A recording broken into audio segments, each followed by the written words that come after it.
There's something we must do to ensure America's cattle markets can begin again to support our nation's independent cattle farmers and ranchers. And that something has everything to do with the upcoming election. Now, elections can cause a seismic shift in national policies, and that shift can be good or bad. So let's go back to the 2016 election, which did cause a seismic shift to two major policies, and they were good. Then President Trump, a Republican, did two things that initially caused fierce opposition from Democrats.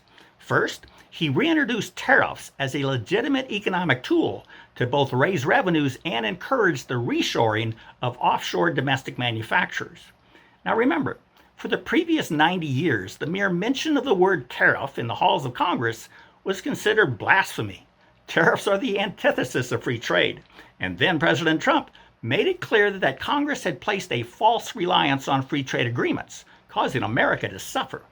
Second, then President Trump took steps to claw back America's sovereignty that had been weakened by America's obsession with globalism, as was exemplified by America's blind compliance to World Trade Organization or WTO rulings that undermined America's constitutionally passed laws, including the WTO ruling that caused the repeal of mandatory country of origin labeling, or MCOOL, for beef. And then came the 2020 election.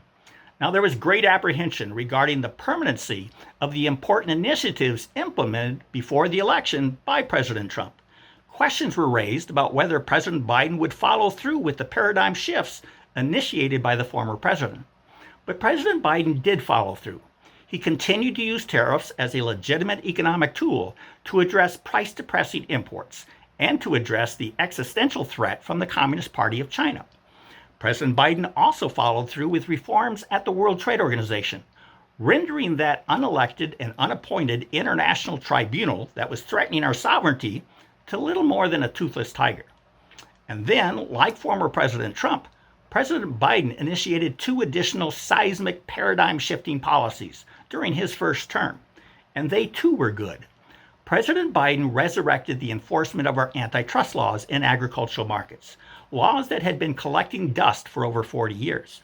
He also began writing the rules needed to properly enforce the over 100-year-old Packers and Stockyards Act that was enacted to protect the independence of our nation's cattle producers by prohibiting global beef packers from engaging in unfair, deceptive, and other anti-competitive practices. And just as former President Trump's paradigm-shifting policies were met with fierce opposition from Democrats, President Biden's paradigm-shifting policies are being met with fierce opposition from Republicans. And now we're approaching the 2024 election. And the point is this: both presidents undertook important policy initiatives needed to strengthen America, and both presidents met fierce opposition from the other political party. But there are some seismic policy shifts that transcend politics and are absolutely critical if we are to ensure a strong and successful future for America. And when those policy shifts continue from one administration to the next, America is better and stronger for it. Former President Trump's reinstatement of tariffs and his aggressive clawback of America's sovereignty from the World Trade Organization are two policy shifts that we still need to strengthen our economy and secure our national interests and national security. And President Biden's renewed commitment to enforce our antitrust laws that promises to reverse the ongoing concentration, consolidation, and vertical integration of our food system, as well as his writing of Packers and Stockyards Act rules that will rebalance the market power between global beef packers and independent producers, are likewise two policy shifts that we desperately need to strengthen our economy and ensure our nation's food security, which of course is the same thing as saying our national security. And there is one more component of a needed policy shift that must be carried over to the next presidential administration, and that is the congressional enactment of mandatory country of origin labeling, or MCOOL, for beef that will rebalance the market power between global beef packers and consumers. With mandatory country of origin labeling, it will be consumers who decide where they want their beef produced, not the global beef packers who now decide to source beef from the lowest cost country. So here are the commitments rural America needs from both presidential candidates. Number one, aggressively enforce antitrust laws in cattle markets. 2, support the Packers and Stockyards Act rules. 3, stand strong on the continued use of tariffs. 4. Stand strong against the WTO's weakening of our sovereignty. And 5. Enact mandatory country of origin labeling for beef.